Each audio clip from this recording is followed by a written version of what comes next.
in welcoming Henri Laurence. Thank you, Rashid. I'm sorry, I'm speaking like Inspector Clouseau. So that's the reason my ideas will be on the screen. My theme is, of course, Cold War in the Mediterranean. Cold War, as you know, is a period of history, and as such, it's a collection of facts and events which were gathered under a common and unifying name in order for its meaning to be understood. The name was invented by the contemporaries themselves. The people know we lived Cold War.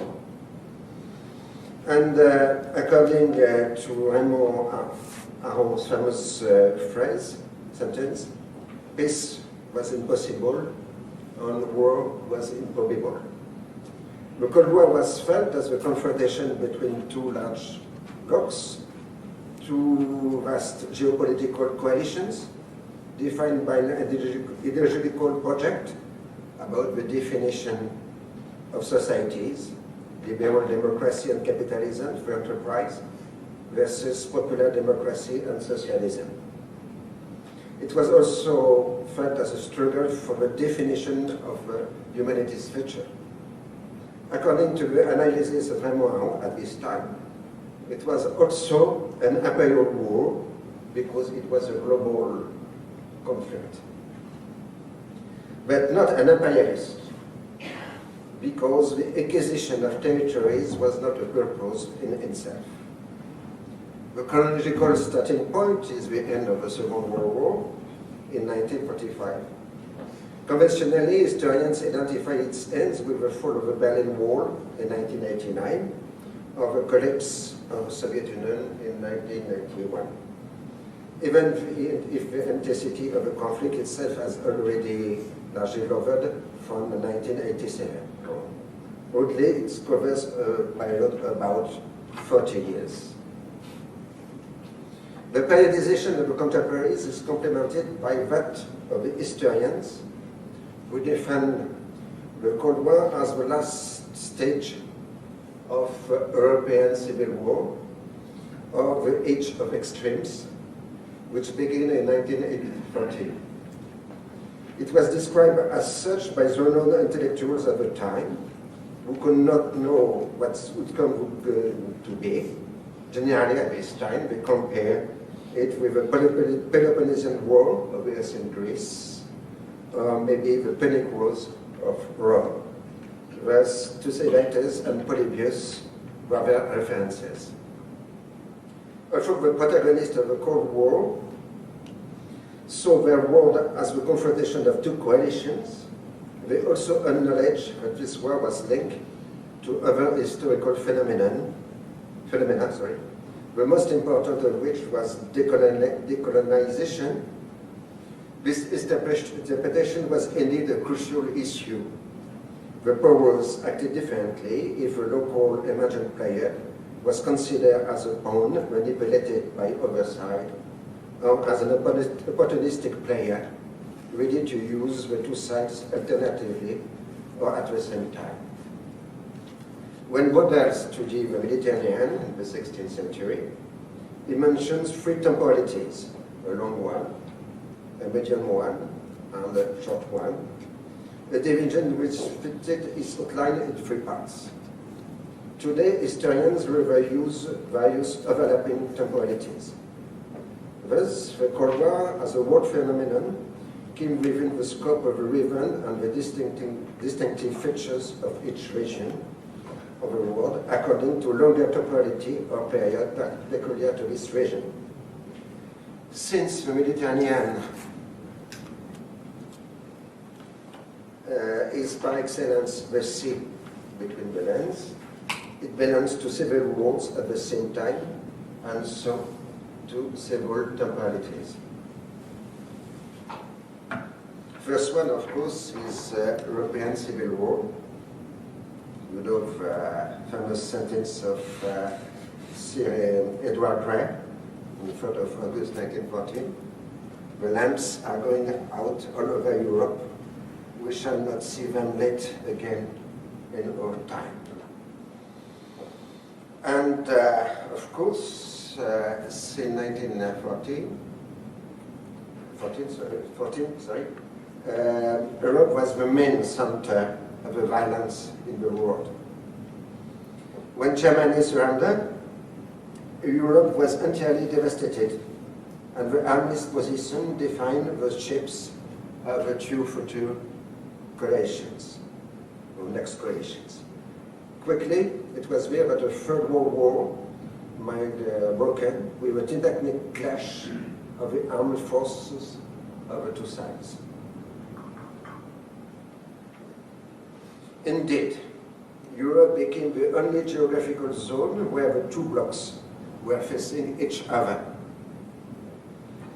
with their armies. European countries were both the main players and the mainstays of the Cold War, from ecological and as well as a strategic point of view. Yet, the repetition of the two world conflicts did not take place because of the neutralization of the respective force in Europe. Two main factors account for this neutralization. The first one is the nuclear armament, which made the mobilization of force of several million soldiers ineffective.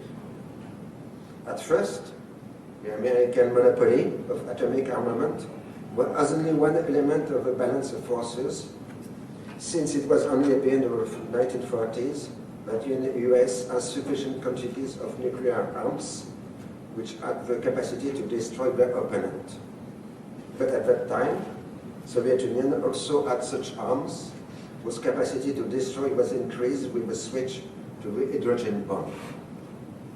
The second factor is the stabilization of a position defined by the Iron Curtain and the constitution of military pacts, such as the NATO and the Warsaw Pact. At the beginning of the 50s, the definitive elements of a Cold War in Europe was constituted two military systems with classic arms and nuclear forces balancing each other in a relation of mutual assured destruction, MAD, and with Berlin as a permanent center of tension. The situation was similar to a kind of desert of Tartar. We wait for work, but it don't work. Secondary factors complemented the deterrence mechanism. First one was the protagonist caution. It seemed that the Soviet Union had a conservative vision of its interest. At its paid a very heavy price during the Second World War, its first goal was to preserve and consolidate its territorial gains in the Second World War. The first establishment of popular democracies was indeed felt as aggression by the West, particularly the Prague coup. But Moscow had never the means nor the ambition to go any further. The Soviet Union perceived itself as being in a defensive position. At the same time, the American strategists never had the ambition to destroy enemy forces. When the doctrine took shape in 1937, the purpose was to contain the Soviet expansion and to wait for the moment when the Soviet system would change and would no longer be a threat. Here again, the main protagonist perceived its line of action as a defensive one. Other factors was the evolution of international law since the First World War. During the entire Cold War, there was no classic type of war, beginning with the declaration of war and ending with a peace settlement. All the armed conflicts stemmed from a decolonization which had been neither finished nor settled. Indochina, Korea, Vietnam, and which often had the characteristic of civil wars with the participation of foreign forces. There was made with a set purpose of being police operations, meant to counter a threat without questioning the territorial framework. For example, Budapest and Suez in 1956. As a result, the Cold War did not have any territorial substance, and the stakes were internal. The opposite side tried to act upon the political forces of the countries involved. Economic aid was another means to prevail, the most successful example being the Marshall Plan. There were also covert action from financing to propaganda or internal subversion. The purpose was to change the political regimes and economic models, not shift borders. In Europe, apart from the accepted neutrality in Finland and Austria, the division into blocs prevailed, with, of course, question more complex of Yugoslavia. In one element collapse, all others may have followed like dominoes. And it is precisely what happened in 1989. If the Cold War was the last stage of European civil war, it was also its exit. It made any armed conflict in Europe impossible and put an end to belligerent violence in Europe. The American strategy meant to counter the Soviet expansion included an economic reconstruction, the welfare state, and the consumer society, the affluent society, which were also used to show the lack of achievements of the other side. The great success of this strategy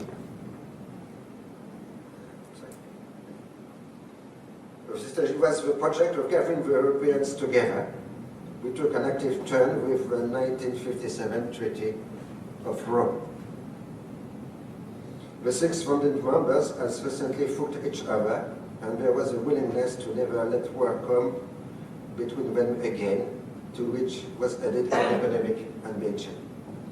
Gradually, and despite the wars of decolonization, Europe abandoned its war culture in favor of peace culture.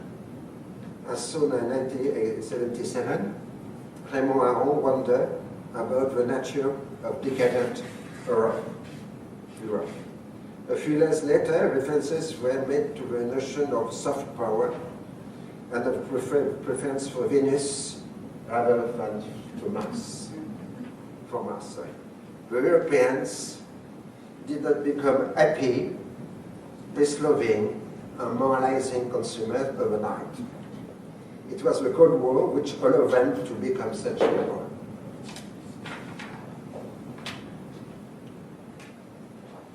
The Mediterranean strategic stakes.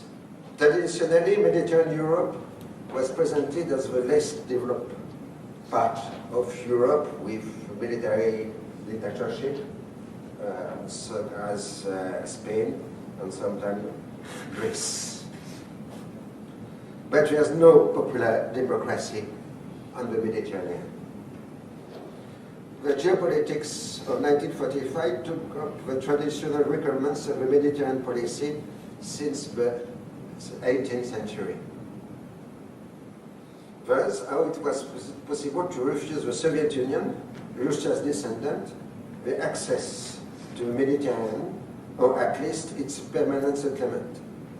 The Greek Civil War, the Yugoslavian schism, and finally the rupture between the Albanians and the Soviets in 1960 did not allow the latter to enjoy the presence of popular democracies bordering the Mediterranean. The Warsaw Pact did go further than the Black Sea. In 1945, the Soviet Union reopened the question of the Straits, which led Turkey to ask for the help of the United States, whose government sent a war fleet near Istanbul.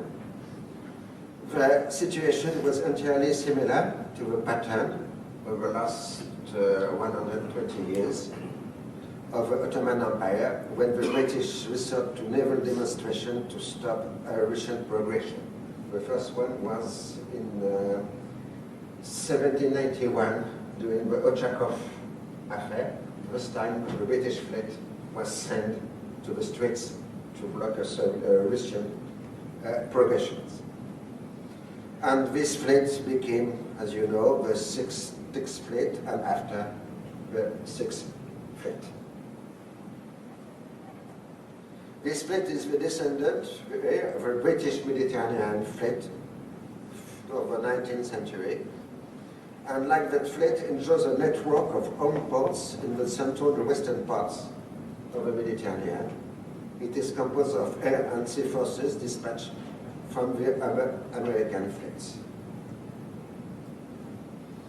This fleet carries nuclear armaments, which is why it's come directly under the responsibility of the United States. We talk about this morning. Generally is stationed in the central Mediterranean, but it is ready to intervene in the western Mediterranean, either towards the Balkans or to over Near East.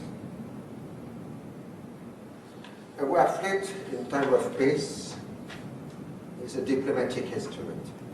It is a show of force ready to be used. Apart from the interventions in Lebanon in 1958 and during the Lebanese Civil War, and against Libya, the Sixth Fleet did not participate in any combat operation during the Cold War. The combination of the Sixth Fleet and the European war fleets ensured the supremacy of the West in the Mediterranean. The Soviet 5 Escadron Squadron became an apparent rival only from the mid-60s, and it was dissolved in 1981. Western strategic planning. At a time when the Red Army was 2 stages of the Tour de France, it's a sentence of de Gaulle, there could be no effective barrier against an attack of the Red Army as far as the Atlantic. The contingency plans then took up the pattern of a period from 1940 to 1944. Continental Europe will be left to the enemy, and the seas, as well as the war fleets, would prevent him from going any further. So the West prepared the Second World War, not the Third. Turkey was in the continuity of the Soviet bloc. The Red Army would be able to march as far as Suez, which was the most important British military base to the road. This was where the final battle would take place. Thanks to the progress of the Western rearmament, the place of the fictional battle was progressively shifted northwards. The Sinai, and after Palestine, and after Syria, and after Taurus. After Turkey joined the NATO, the bridge was pretty much built. The battle was in Caucasus. So the new stick was the northern tier. The Turkish borders will be the battlefields in the geographic continuity of the northern tier going from the Mediterranean to Pakistan, and which was constructed by the Baghdad Pact of 1955 of CENTO. In any case, the strategic imperatives change. Generally, the land forces are to delay the use of nuclear forces so as to give politics a chance to avoiding a catastrophe. The Marshall Plan and oil. The American planners tuned the Middle Eastern oil into one of the crucial elements of the economic reconstruction of Europe. In the midterm, oil was supposed to replace coal as the main source of energy. At the end of the 40s, the essential issue was to get the oil of the Gulf to come to the shores of the Mediterranean via pipelines. And it was in the time of the British system. The British imperial system, defined in the interwar years as the security of the imperial ways of communication, presupposed at least the half-hearted consent of the countries concerned. Seen from Moscow, the south shore of the Mediterranean seemed to remain controlled by a direct or indirect domination of the Western powers, whereas for the latter, the issue at stake was to succeed in keeping this domination at the risk of creating a disjunction between the Europeans and the US. So Stalin policy was interested in the region only so as to weaken the Western strategic system, which was perceived as an encirclement attempt. That's why the Soviets brought the support to the Kurds in Iraq, of course in Iran, and helped the creation of the State of Israel, which dealt a fatal blow to the British control of the Near East. Nevertheless, until Stalin's death, the Soviet policy remained passive, thus leaving the regional players the care of setting themselves free from European domination. And that's the place of the Palestine War, which widen even more the gap between Britain and its Arab allies, France did not support during the conflict. And after the war, all the attempts to integrate the countries of the Near East into the military system, which have to be built against the Soviet threat, failed. The emblematic issue was that of the military base at Suez, which the British ended up abandoning because its loss of strategic values, its vulnerability to a nuclear attack, and the permanent hostility of Egypt.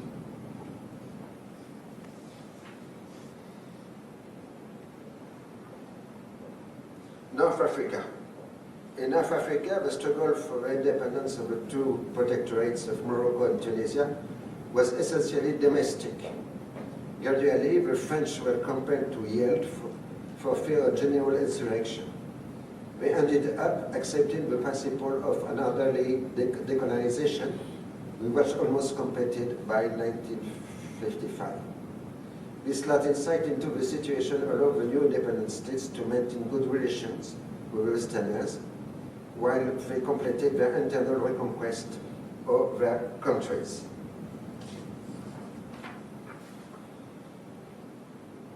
Algerian War, started in 1954, was essentially led by the Algerian Arabs themselves, supported in different ways by the other Arab countries. The support of the socialist bloc was very limited, and it was mainly political. Only the French army thought it was waging a war against international communism and tried to persuade their American counterparts that this fight was akin to theirs. But the US refused to agree with that point of view, while they handled France carefully and saw it as the sick man of Europe. They made it clear that they were ready to put up with independent Algeria. Incidentally, this was one of the sources of the anti-Americanism of the French right. The turning point is 1955, when the strategy of Stalin's successors and that of the Naserian Egypt converged. We had a common opponent, the Baghdad Pact, and a unifying factor, the question of armament. The end of the Western monopoly was felt as a major victory by the Arabs, who were then hoping to bridge the gap between their military forces and those of Israel. So it leads to Suez crisis, and Egyptian revolution appeared as the element we must strong counter to the Western interest. For the French, it's were set back in Algeria, for the British, for a problem in the Near East, and for Americans, considered that Nasser was trying to fool them by having them think he could lead an Arab-Israeli peace. It was Omega, Alpha, Gamma, Omega plan. As the hostility converged, the Suez crisis and the war of November 56 broke out. The Eisenhower administration, with strategic perception, has integrated the fact that the future of the whole Third War was at stake, succeeded in splitting off from Europe and later tried to counter Arab nationalism by using anti-communism as an excuse or pretext. And we have a pragmatic anti-imperialism. The Iraqi revolution put an end to the encirclement operation of an frontier on the Baghdad Pact. But the Arab nationalists did not want to exchange one kind of domination for another. Any rapprochement with the Soviet Union was accompanied by an internal repression against communists. European imperialism had been symbolized by the presence of military bases, granting equivalent privilege to the Soviets was out of the question.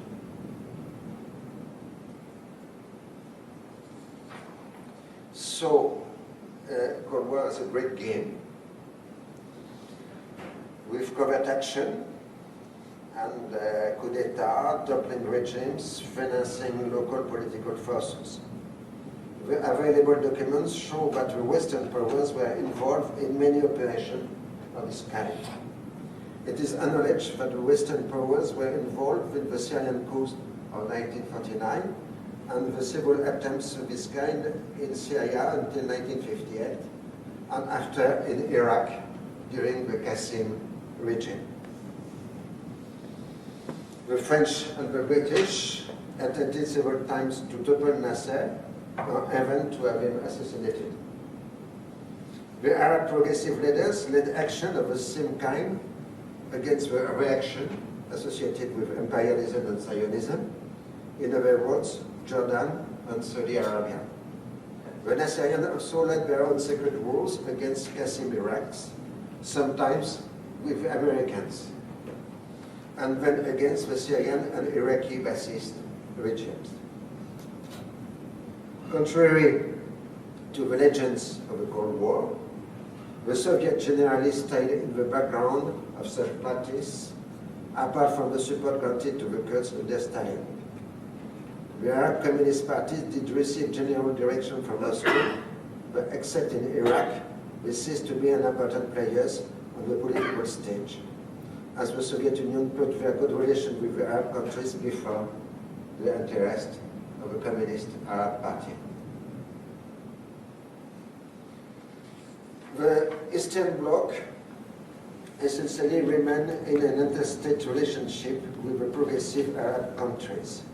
The intelligence service of the both parties certainly collaborated, but nothing more. The foundation of the Soviet policy were the arms supplies, the training of new military and technical elites, and the economic aid serving the establishment of socialism.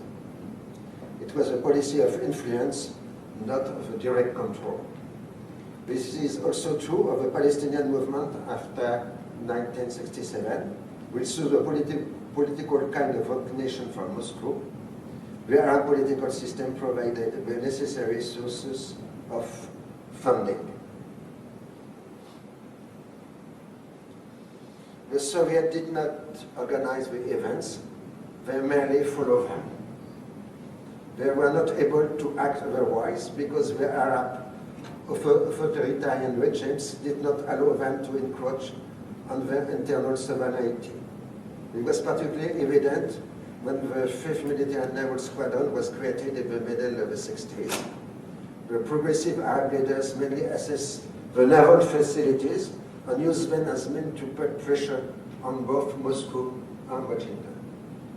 The Soviet squadron, like the American fleet, was a demonstration of force and an element of nuclear deterrence.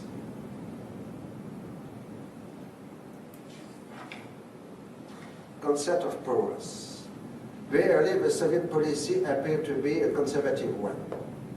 As soon as 1957, with the Shepilov Plan, this policy suggested a kind of division into several spheres of influence with the US. Some miscalculation contributed to the war of 1967.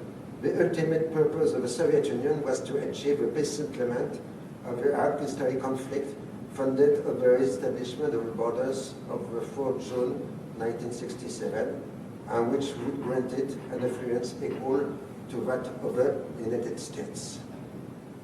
In fact, the Soviet ambition was to restore a kind of entente between the Greek powers similar to that which had existed before the First World War. In fact, the purpose was the establishment of the concept of nation, concept of European concept of the 19th century.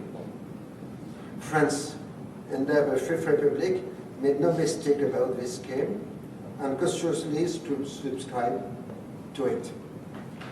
The Soviet attitude toward the Near East was similar to that adopted with India. It was a policy of influence, of partnership, motivated by geopolitical vision. The loss of Egypt was a painful trauma for Soviet decision makers who were forced to recognize their dependence on their Arab partners.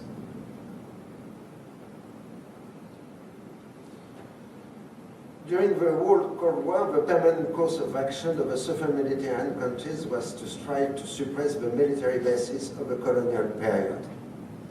If you see the chronology, you see the closure of military bases in the southern shores of Mediterranean. Last was in Libya, Willisfield, in 1970. And there's no Soviet naval base in Arab countries, only facilities.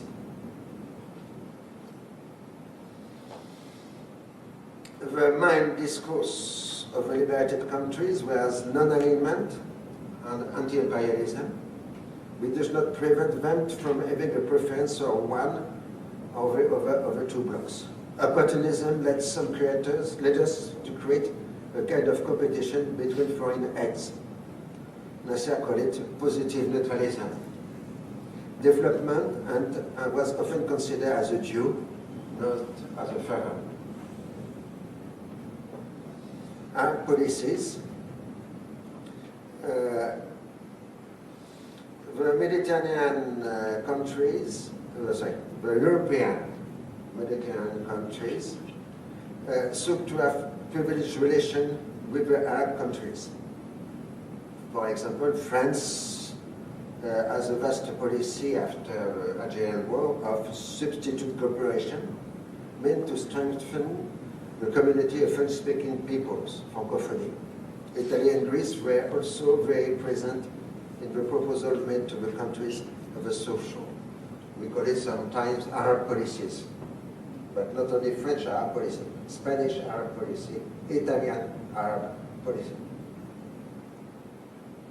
Apart from the commercial objective, was strengthened when Algeria and Libya reached the status of big oil producer, this Arab policy had the ambition to reduce the dependence on the progressive countries of the Soviet Union and to strengthen the countries which were defined as moderate. So things begin to change in the 70s. First factor was the beginning of the oil rent.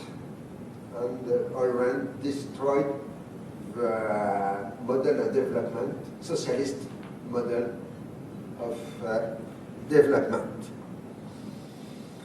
To introduce new financial circuits, we changed the system of dependencies. And the oil counter-shock of the 1980s created a real debt crisis. In fact, the main victim of counter-shock was Soviet Union. On the northern shore, was launched himself in a wide unification project. The crucial moment was the entry of Greece, an Orthodox Balkan country, that joined European culture only in the 19th century. Spain and Portugal followed in 1986. The post-Cold War Mediterranean geopolitics start to emerge in the 80s, with its fundamental imbalance of power relations. The European political project increasingly matched the geographical outlines of the European part of the Atlantic Alliance, that's to say its Mediterranean definition. Conclusion. first the West. For Western strategists of the Cold War, the Mediterranean was the vulnerability zone of the Atlantic Alliance. European communism was mostly a Mediterranean communism, which at certain moments were even able to at least participate in power, in France and Italy, or in Spain, and Portugal. The Mediterranean region was the geographical transition towards the Third War, which became the shifting battlefield of the Cold War. Nevertheless, the solidity of the military system of the Atlantic Alliance, coupled with that of Sixth Fleet, made possible a coherent defense of the North Shore as far as Turkey. This northern Mediterranean under Atlantic cover then entered the process of European construction. Soviet Union. For the Soviet Union, the Mediterranean was a place where it could be bypassed the northern tier, meant to contain expansion. The interest of Stalin's successor matched both of a decolonization nationalist, since both attempted to destroy the Western strategy of the South Shore in the name of anti-imperialism. But the decolonized countries did not want to swap one kind of domination for another, and took advantage of the balance of power system very opportunistically. So, in fact, the Cold War in the Mediterranean reproduced the 19th century game between the great powers. We call it the Eastern question. While at the same time it complicated the context of the Arab-Israeli conflict and the question of Palestine, because of the fact that Israel was made an asset in the Western defense.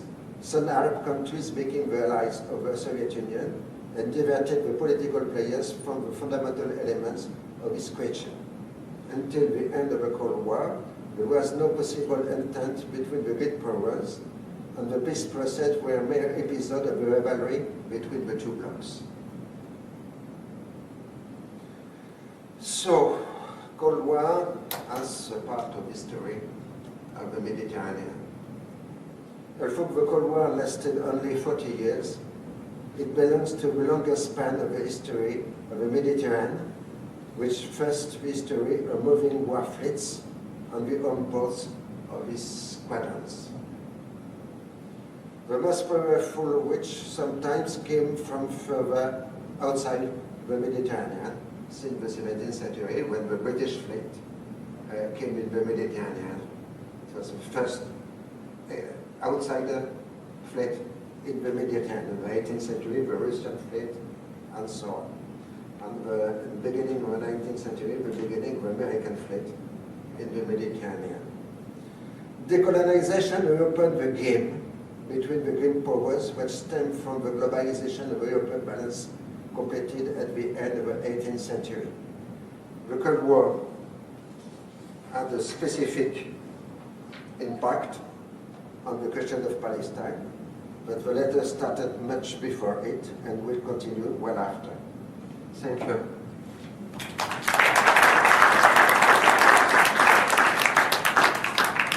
Okay, we have